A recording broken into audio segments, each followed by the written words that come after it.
બીજા કેટલાક બાહ્ય પરીક્ષાઓમાં પૂછી શકાય એવા પ્રશ્નોની ચર્ચા કરીએ તો તમને આ પ્રકારનો પ્રશ્ન પણ આવી શકે. પરમાણુ ક્રમાંક 30 હોય તેવા તત્વ માટે L બરાબર 1 હોય તેવી કક્ષકોમાં મહત્તમ ઇલેક્ટ્રોન કેટલા હશે અથવા મહત્તમ ઇલેક્ટ્રોનની સંખ્યા શોધો. તો હવે તમારી પાસે અહીંયા પરમાણુ ક્રમાંક 30 એટલે Z બરાબર તમારો 30 છે અને 30 આધારે તમે હવે ઇલેક્ટ્રોન રચના લખો તો આફ્ટર આર્ગોન 30 છે એટલે આપણે નજીકનું 18 લઈશું, 4s2 અને 3d 10 થશે. હવે આફ્ટર આર્ગોન એટલે આર્ગોન સુધી તમે ઇલેક્ટ્રોન 18 ઇલેક્ટ્રોન માટેની ગણતરી કરો તો એને તમે આ રીતે પણ દર્શાવી શકો છો, 1s2 2s2 2p6 3s2 3p6 પછી 4s2 અને 3d10. 2 ને 2 4, 4 ને 6 10, 10 ને 2 12, 12 ને 6 18, 18 ને 2 20, 20 ને 10 30, 30 ઇલેક્ટ્રોન તમારા પૂરા થઈ ગયા. હવે તમને પૂછ્યું છે, આ તમને આવડવું જોઈએ, આ મેં તમને ટાઈમ વધારે લીધો કારણ કે તમે સમજો છો એટલા માટે, આ તમને ખ્યાલ હોવો જોઈએ. હવે તમે કીધું કે L બરાબર 1 માટે, હવે L બરાબર 1 એટલે એનો મતલબ કઈ કક્ષક ગણાય? L બરાબર 1 મૂલ્ય એટલે P કક્ષક થઈ. P કક્ષકની વાત કરી તો 30 પરમાણુ ક્રમાંક ધરાવતું જે પણ તત્વ છે, આપણે ઝિંક ખબર છે પરંતુ આપણે અત્યારે તત્વની ખબર નથી એવું ગણો, અથવા તમને પરીક્ષામાં તત્વની સાથે ઉલ્લેખ કરે, પરમાણુ ક્રમાંક 30 ની વાત આપણે અગત્યની. તો હવે એમાં 30 પરમાણુ ક્રમાંક ધરાવતી તમારી જે પણ તત્વ છે એની અંદર ઇલેક્ટ્રોન રચનામાં હવે જેટલી જગ્યાએ P કક્ષક આવે, કારણ કે તમને N નું મૂલ્ય આપેલ નથી, ખાલી L નું મૂલ્ય જ આપ્યું છે, તો એવી તમારી P કક્ષકોની ગણતરી કરો તો 2p આવે અને 3p આવે. 2p માં પણ 6 ઇલેક્ટ્રોન છે અને 3p માં પણ 6 ઇલેક્ટ્રોન છે, તો એ આધારે તમે લખશો 2p કક્ષકમાંના 6 અને 3p કક્ષકમાંના 6 એટલે કુલ કેટલા થયા? તો કે 12. તો તમારો જવાબ આવશે 12 ઇલેક્ટ્રોન. તો આવી રીતે પણ તમને પ્રશ્ન પૂછી શકાય છે. ધારો કે આની જ વાત કરીએ, હવે આની જગ્યાએ તમને આવો પ્રશ્ન પૂછ્યો, Z બરાબર 30 પરમાણુ ક્રમાંક ધરાવતા તત્વ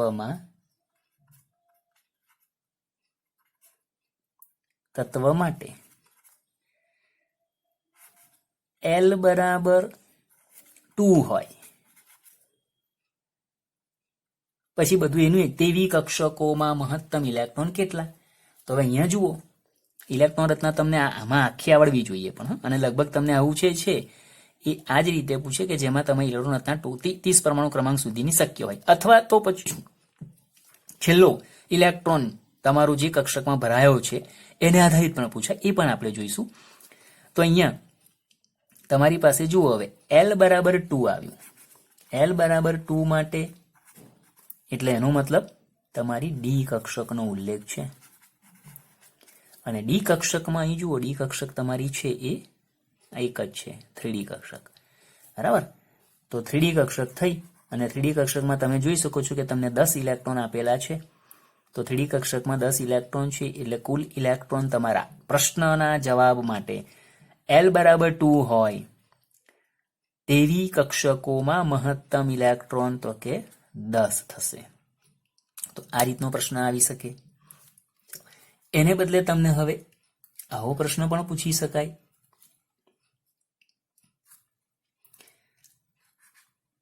Z બરાબર 27 પરમાણુ ક્રમાંક ધરાવતા તત્વ માટે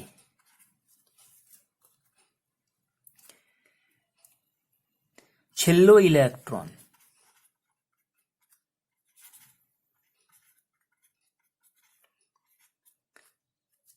જે કક્ષકમાં ભરાયો હોય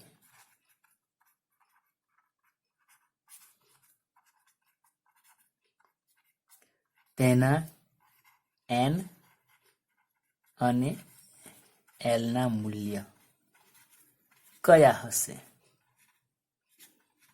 તમને આવો પ્રશ્ન પણ પૂછે. હવે અહીંયા પરમાણુ ક્રમાંક તમારો 27 આવ્યો, તો 27 પરમાણુ ક્રમાંક આધારે તમે ઇલેક્ટ્રોન રચના લખવાના. Z બરાબર 27 માટે આફ્ટર આર્ગોન 4s2 અને 3d7. એટલે એનો મતલબ જે પણ ઇલેક્ટ્રોન ભરાવાનો છે એ તમારો 3D કક્ષક, છેલ્લી કક્ષક તમારી 3D છે, 3D કક્ષકમાં દાખલ થવાનો. તો એ આધારે તમે લખશો માટે n બરાબર 3 થશે અને l બરાબર, તો ડી કક્ષક છે એટલે l બરાબર 2 થવાના. તો આધારે પણ તમારે દર્શાવી શકાય. ચાલો પછી એક આવો પ્રશ્ન પણ છે.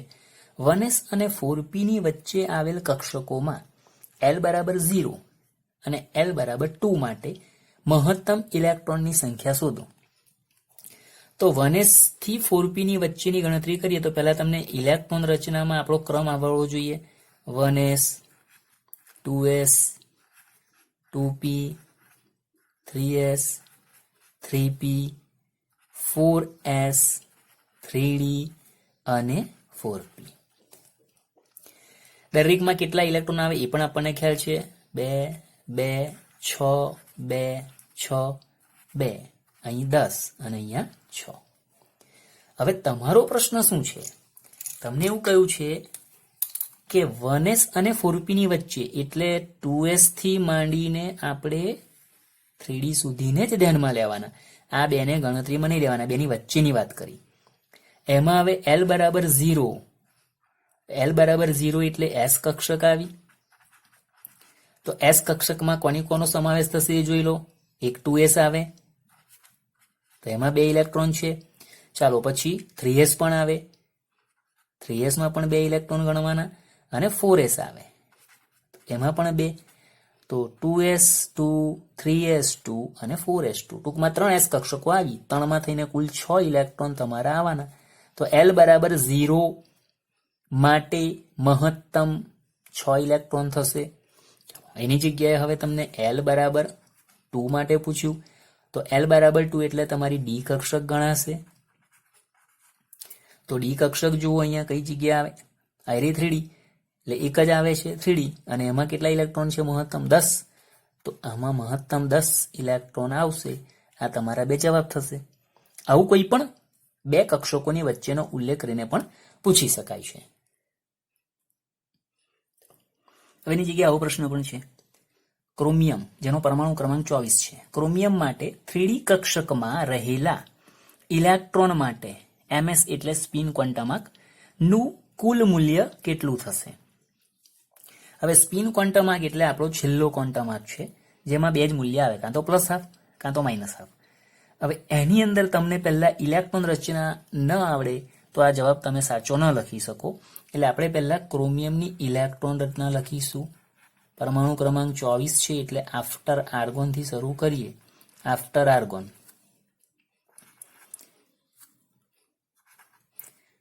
4s અને 3d, 18 ને 2 20, 20 ને 4 24 થાય, બરાબર. એટલે તમે 2 અને 4 લખશો, પણ મેં તમને સમજાવી દીધું છે કે ક્રોમિયમ અને કોપરમાં તમારે 4s1 અને 3d5 કોપર હશે તો 3d10 કરવા પડશે. તો અહીંયા તમે જુઓ, હવે s માં 1 અને d માં 5 થયા. લગભગ તમને ખ્યાલ એમ તો આવી જવો જોઈએ કે ભાઈ s માં મહત્તમ 2 ઇલેક્ટ્રોન હોય એને બદલે અહીં 1 જ છે એટલે અડધી ભરાયેલી છે. d માં મહત્તમ 10 હોય, અહીંયા 5 જ છે એટલે આ પણ તમારી બંને અર્ધપૂર્ણ કક્ષકો છે. હવે આ રીતે જો સ્પષ્ટ ના થતું હોય તો આપણો ઇલેક્ટ્રોન કક્ષકોમાં ઇલેક્ટ્રોન દાખલ થવાના નિયમમાંનો ત્રીજો નિયમ, જે હુન્ડનો નિયમ છે, એ પ્રમાણે તમને આમાં ખ્યાલ ન આવે તોની વાત કરું છું. તમારે આ રીતે બતાવવું પડે. આ 4s અને આ તમારી 3D કક્ષક છે.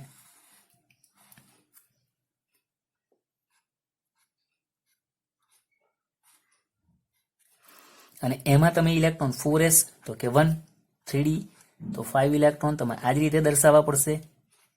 કારણ કે નિયમમાં હુંડનો નિયમ કે જ છે મહત્તમ સ્પિન ગુણકતાનો, એટલે બધી જ તમારી કક્ષકોની સ્પિન એક દિશામાં હોવી જોઈએ. હવે આ મૂલ્યને આપણે +½ તરીકે ગણીએ તો જુઓ 1, 2, 3, 4, 5, 6 6 તમારી જે ઇલેક્ટ્રોન છે એ 6 ઇલેક્ટ્રોનના મૂલ્યો એમએસના +½ થાય તો એનો જવાબ થાય તમારો +3. આમાં +3 ગણો, માઇનસ આપણે તો માઇનસથી થશે, પણ તમારું મૂલ્ય જે છે એ આ તમારું આ રીતે ગણાશે. તો આવો પ્રશ્ન પણ આવી શકે.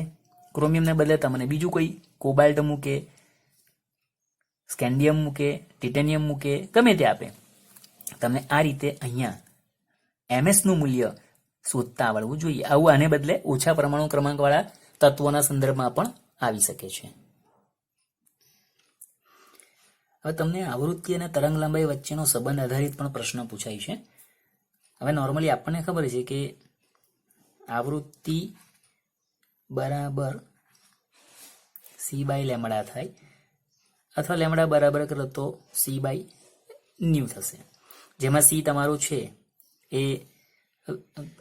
3 × 10⁸ મીટર પ્રતિ સેકન્ડ જે પ્રકાશનો વેગ લીધો છે એ અચળ મૂલ્ય છે, એટલે એનો મતલબ એને અચળાંક તરીકે લઈએ તો તમારા 1/λ વ્યસ્ત સંબંધમાં છે. તમારો સંબંધ વ્યસ્ત છે આટલો તમને ખ્યાલ હોવો જોઈએ અને ખબર જ છે તમને. હવે ધારો કે તમને એવું પૂછે કે 2 ઇલેક્ટ્રોન છે ને 2 ઇલેક્ટ્રોન અથવા તો 2 કણ છે, ફોટોન ગણો ગમે તે, જુદા જુદા 2 તમારા જે કણો છે અને બંને કણોની આવૃત્તિ વચ્ચેનો તમારો જે ગુણોત્તર છે અથવા સંબંધ છે, આવૃત્તિનો ગુણોત્તર 2:1 હોય તો તરંગ લંબાઈનો ગુણોત્તર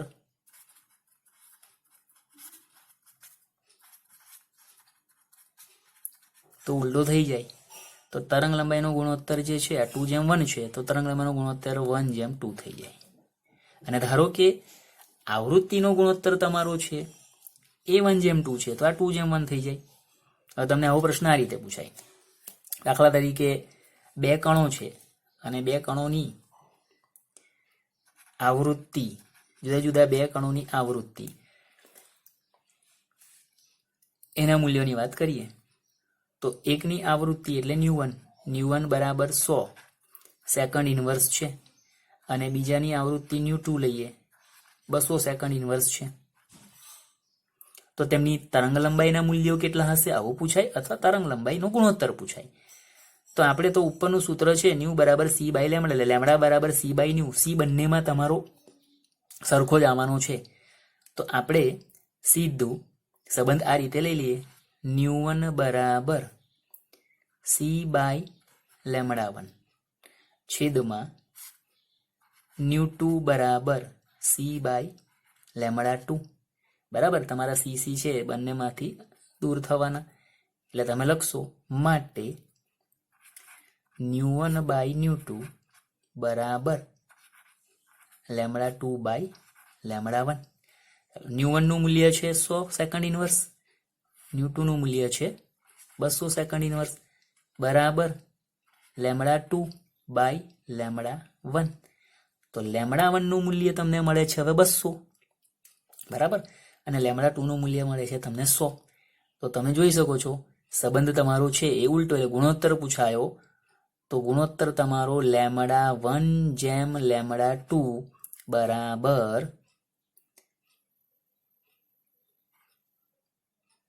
2:1. λ1 નું મૂલ્ય 200 થયું અને λ2 નું 100 છે. તો આવા પ્રશ્નો તમારા આવી શકે. આ પણ હેતુલક્ષી છે. હવે મૂલ્ય ખાલી બદલાય, સંબંધ તમારો છે તમને ખ્યાલ આવવો જોઈએ. જો સ્થાનની અનિશ્ચિતતા અને વેગમાનની અનિશ્ચિતતા સમાન હોય તો વેગની અનિશ્ચિતતા કેટલી? એટલે હાઇઝનબર્ગના અનિશ્ચિતતાના સિદ્ધાંત આધારિત થાય. હવે આપણને ખબર છે હાઇઝનબર્ગનો અનિશ્ચિતતાનો સિદ્ધાંત તમારો Δx × Δp greater than or equal to છે. અહીંયા આપણે દાખલો ગણવાનો છે એટલે ઇક્વલ ટુ લઈએ છીએ h/4π. હવે અહીં તમને સરખામણી કરી દીધી છે કે ભાઈ સ્થાનની અનિશ્ચિતતા ડેલ્ટા એક્સ અને વેગમાનની અનિશ્ચિતતા સમાન છે. હવે તમારો પ્રશ્ન છે ને તે બસ આ જગ્યાએ જ બદલાશે. સ્થાનની અનિશ્ચિતતા કરતા વેગમાનની અનિશ્ચિતતા બમણી હોય અથવા વેગમાનની અનિશ્ચિતતા કરતા સ્થાનની અનિશ્ચિતતા બમણી હોય, સમાન હોય, અડધી હોય, બસ આટલો ફેર આવશે. એટલે આ બે વચ્ચેનો તમારો સંબંધ કયો છે એ આધારે તમારે ગણતરી કરવાની. હવે વેગની અનિશ્ચિતતા પૂછી છે તો આપણને એ પણ ખબર છે ડેલ્ટા પી બરાબર એમ ડેલ્ટા વી છે. આ પણ આપણને ખબર છે. હવે આ તમારી પાસે સંબંધ આવી ગયો એટલે એનો મતલબ છે કે આ સૂત્રની અંદર આ બંને એક સરખા છે, પણ શોધવાનું છે આપણે વેગની અનિશ્ચિતતા, એટલે આપણે ડેલ્ટા એક્સ બરાબર ડેલ્ટા પી લેવા પડશે. તો અહીંયા ડેલ્ટા એક્સ બરાબર ડેલ્ટા પી લેતા આ સમીકરણની અંદર હવે મૂલ્ય મૂકીશું તો તમે લખશો delta P into delta P equal to H upon 4 પાઈ. એટલે એનો મતલબ થયો તમારો ડેલ્ટા પી સ્ક્વેર છે. બરાબર, ડેલ્ટા પી સ્ક્વેર બરાબર એચ અપોન 4 પાઈ. હવે ડેલ્ટા પી બરાબર શું છે તો કે એમ ડેલ્ટા વી, એટલે તમે લખવાના M square into delta V square બરાબર એચ અપોન 4 પાઈ. ચાલો આપણે ખાલી ડેલ્ટા વી શોધવાનો છે તો ડેલ્ટા વી સ્ક્વેર બરાબર H upon M square into 4 pi થશે. હવે આ સ્ક્વેર ડેલ્ટા વી સ્ક્વેર છે, આપણે માત્ર ડેલ્ટા વી શોધવાનું છે તો તમે લખવાના ડેલ્ટા વી બરાબર, તો અહીં વર્ગમૂળ થશે તો વર્ગમૂળની અંદર તમે સમજવા માટે બાકી આપણને ખબર છે કે ભાઈ એમ સ્ક્વેર છે તો એનું વર્ગમૂળ થશે તો એમ થવાના, એટલે તમે છેદમાં જે લખવાના છો તે 1 અપોન એમ. 4નું વર્ગમૂળ 2 થવાનું એટલે તમે 1/2m સીધા બહાર કાઢી લેશો અને બાકી જે રહ્યું એને વર્ગમૂળમાં લેશો h અપોન પાઈ. તો તમને આ પ્રશ્ન છે એ સીધો જવાબ નહીં પૂછે, તમને MCQમાં 4 ઓપ્શન આપ્યા હશે, એમાંથી સાચું કયું એ શોધવાનું. તો તમે આ પ્રમાણે ઓપ્શન તમારું જે હશે એ તમે સાચો શોધી શકશો. પણ કેવી રીતે ગણતરી કરવાની છે મેં સમજાયું. હવે તમને આવું ખાલી પૂછે કે ભાઈ સ્થાનની અનિશ્ચિતતા વેગમાનની અનિશ્ચિતતા કરતા બમણી હોય, એટલે એનો મતલબ થયો કે તમારા વેગમાનની અનિશ્ચિતતા કરતા સ્થાનની અનિશ્ચિતતા બમણી છે, એટલે ડેલ્ટા એક્સ બરાબર 2 ડેલ્ટા પી થઈ જાય. કારણ કે જેટલું તમારું સ્થાનની અનિશ્ચિતતા હશે એના કરતા વેગમાનની અનિશ્ચિતતા તમારી છે, સ્થાનની અનિશ્ચિતતા બમણી આપી છે, એટલે એનો મતલબ આને તમે 2x કરો તો ડેલ્ટા પી બરાબર 2 ડેલ્ટા એક્સ થઈ ગયો. તો એનો મતલબ છે કે આ બમણા છે એક્સની સરખામણીમાં. તો એ તમારે સંબંધ ખબર છે, તમે 9મા 10મામાં આ પ્રકારના દાખલા ગણિતમાં ગણીને આવ્યા છો. તો એ મૂલ્ય લઈને તમારે અહીંયા ડેલ્ટા વી શોધવાનો રહેશે જે તમારા ઓપ્શનમાં આપેલો હશે. તો આવો પ્રશ્ન પણ પૂછી શકાય છે.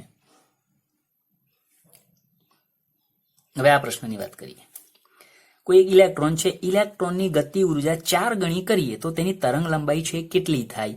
હવે આમાં કેટલી થાય, કેટલી હશે, કેટલા ગણી થાય, જે પણ હોય, ટૂંકમાં તરંગ લંબાઈ એની શોધવાની છે. હવે આ તરંગ લંબાઈ વાળી વાત આવી, ઇલેક્ટ્રોન છે એટલે કણ થયું, એટલે દ બ્રોગલી વાળો આપણો જે સંબંધ છે એ કામમાં આવે. પણ અહીંયા ગતિ ઉર્જા આપી છે અને તરંગ લંબાઈ વાળું જે આપણું દ બ્રોગલીનું સમીકરણ છે એની અંદર લેમ્બડા બરાબર h/mv આવે. અને અહીંયા તમારી પાસે જે ઉલ્લેખ છે એ ગતિ ઉર્જા હાફ mv² નો છે. આટલો ફેર છે. તો તમને ગતિ ઉર્જાનું મૂલ્ય છે 4 ગણું કરીએ તો તરંગ લંબાઈ કેટલી થાય એ આપેલું છે. એટલે તમારી પાસે આ બે સંબંધ છે. હવે તમારી પાસે શરૂઆતની ગતિ ઉર્જાનું મૂલ્ય ધારો કે હાફ mv² બરાબર x છે એવું ગણી લો. આ તે વખતનો તમારો અહીંયા વેગ પણ તમારે શોધવો જ પડશે, એટલે v1 તરીકે લઈ લઉં છું.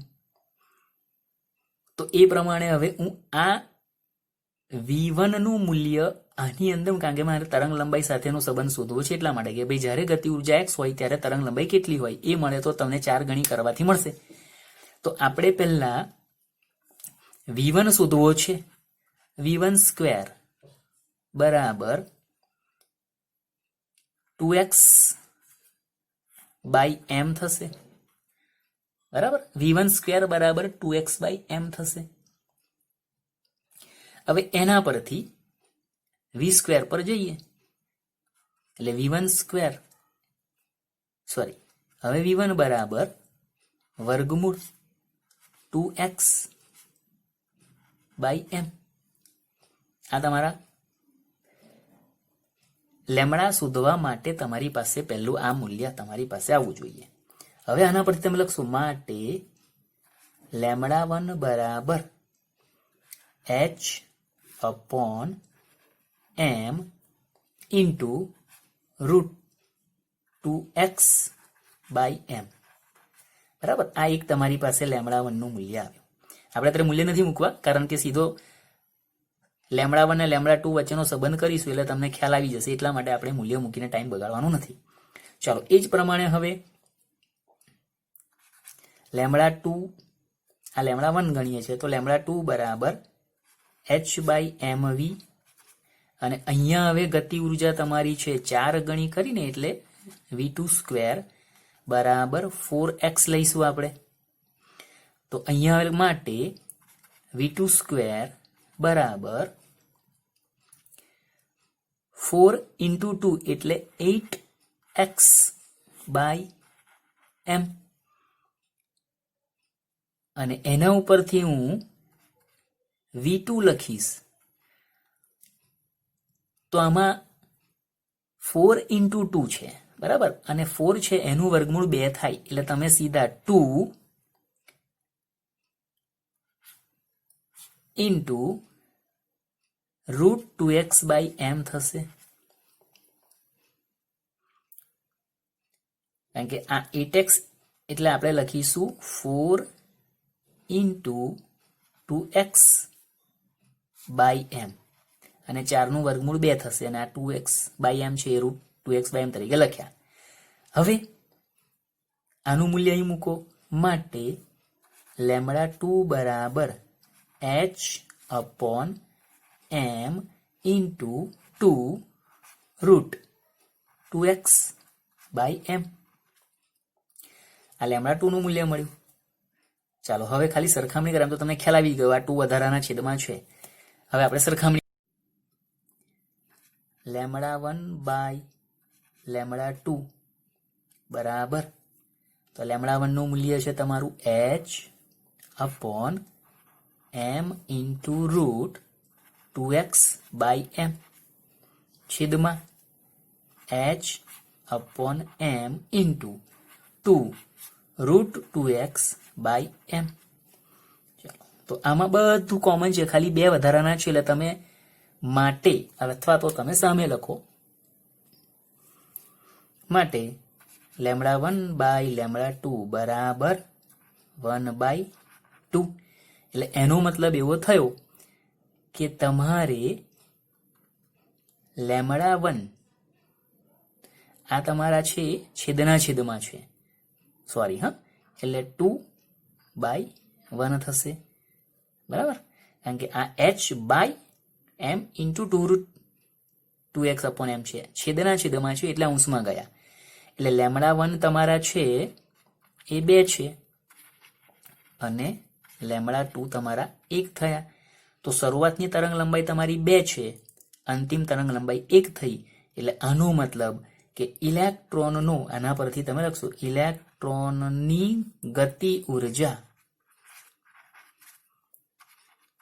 4 ગણી કરતા તરંગ લંબાઈ 2 ની 1 થયેલી અડધી થઈ, અડધી થાય અથવા 1/2 જેટલી થાય, બંને રીતે ગણાશે. આવો પ્રશ્ન પણ પૂછી શકાય છે. આવું તમને હુનના નિયમ આધારિત પણ ઇલેક્ટ્રોન રચના આપેલી હોય એમાંથી કઈ સાચી છે અથવા કઈ ખોટી છે અથવા હુનના નિયમનું પાલન થતું નથી આવી રીતનો પ્રશ્ન પૂછાય. આપણને ખબર જ છે કે જ્યારે તમે હુનના નિયમ આધારે સમશક્તિ કક્ષકોમાં ઇલેક્ટ્રોન દાખલ થવાનો ક્રમ દર્શાવો છો તો એમાં નિયમ કયો છે કે ભાઈ ઇલેક્ટ્રોનની સ્પિન સમાન વધુમાં વધુ અયુગ્મિત રહેવા જોઈએ અને સ્પિન સમાંતર રહે તે મુજબ ગોઠવાય. તો તમને 2s અને 2p કક્ષક આપી તો 2s માં 2 હોય તો 2p માં તમારા 3 એ 3 આ જ રીતે દાખલ થવા જોઈએ. ધારો કે 2p માં 2 છે તો 2 આ જ રીતે દાખલ થવા જોઈએ. એટલે આ 2 તમારી છે એ સાચી ઇલેક્ટ્રોન રચના દર્શાવે છે, પરંતુ એ સિવાય તમને ખોટી પણ આપી હોય કન્ફ્યુઝ કરવા માટે. 2s માં 2 છે પરંતુ 2p માં એક વચ્ચે છોડીને પછી 2 મૂક્યા છે તો આ રીતે ન હોય, અહીંયા જ આવવી જોઈએ. અથવા 2s માં 2 છે અને 2p માં 1 છે, બંનેમાં એક એક ભર્યા છે તો એમાં ક્રમ સાથે લીધો પણ એકની સ્પિન ઉપર છે ને એકની નીચે છે તો આ પણ ના આવે, એટલે આ પણ ખોટું ગણાય. હવે 2p માં 3 બતાયા છે તો તમે કદાચ તમારી નજર ખાલી p માં જ પડે, s માં ન પડે, તમે ખુશ થઈ જાવ ચલો આ સાચી, પણ અહીં જુઓ 2s માં એક જ રહ્યો તો એમાં પહેલા કયો નિયમ પાલન થવો જોઈએ? આઉફબાઉ, પછી પાઉલી, પછી હુન્ડ. તો એક કક્ષકમાં 2 ઇલેક્ટ્રોન 2s પછી જ 2p માં ભરે આપણને એવું ખબર છે, એટલે અહીંયા 2 હોય પછી આની અંદર આવવા જોઈએ, જ્યારે અહીંયા 3 માં 4 4 એટલે કે તમારી s માં પણ એક ભરાયો અને p માં અલગ અલગ કરીને મૂક્યા, આ પણ ન ગણાય. અહીંયા 2 ભરાયા તો 3p કક્ષકની અંદર છે એમાં એકની સ્પિન ઊંધી છે, 2ની સમાન છે તો આ પણ શક્ય નથી.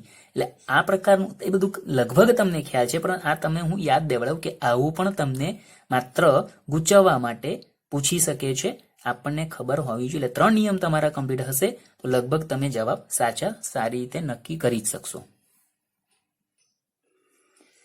એક છેલ્લો ટોપિક છે આપણો નોડ આધારિત પ્રશ્ન. S કક્ષક માટે, P કક્ષક માટે કે D કક્ષક માટે તમને નોડ કુલ નોડ લગભગ પૂછાય. P કે D માટે કદાચ તમને પૂછે તો ભાઈ એના ત્રિજ્યા નોડ અથવા કોણીય નોડ જે આપ્યું છે એ પ્રમાણે.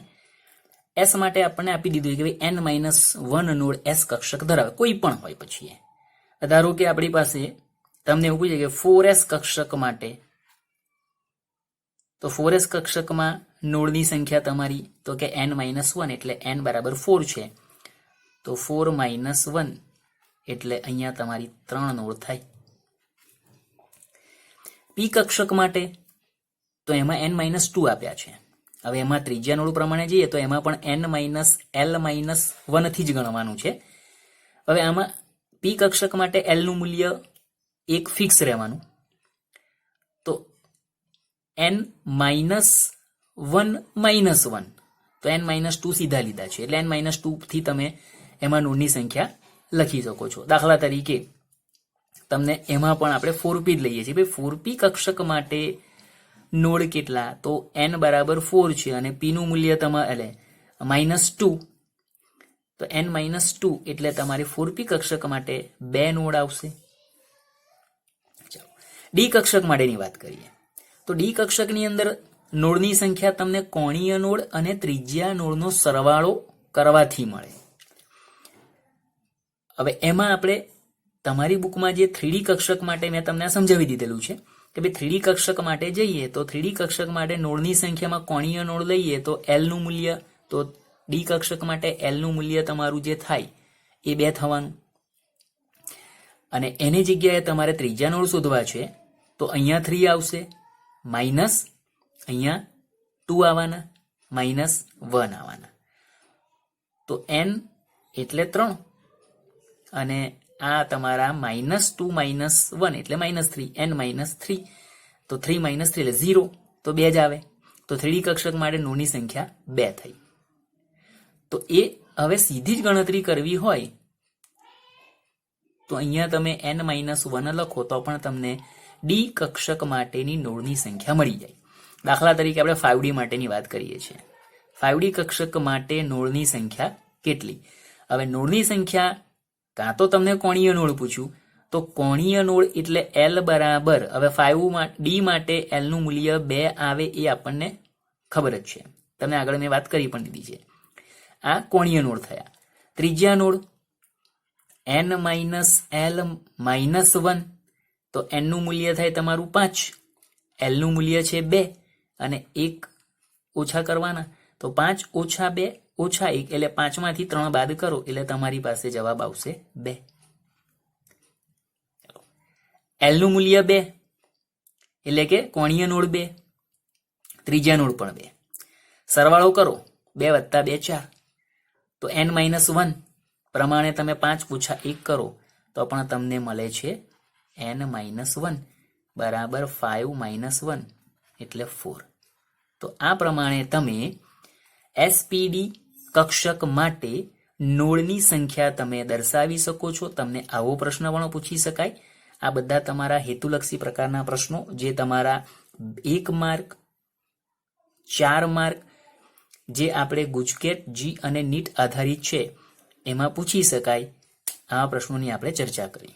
બરાબર છે, તમે તૈયારી કરજો. બીજા પણ ઘણા પ્રશ્નો છે જે આપણે વિગતે ક્રમશઃ તમને હું આપતો જઈશ. તમે સોલ્વ કરજો. નહીં આવડે તો આપણે એનું સોલ્યુશન મૂકીશું.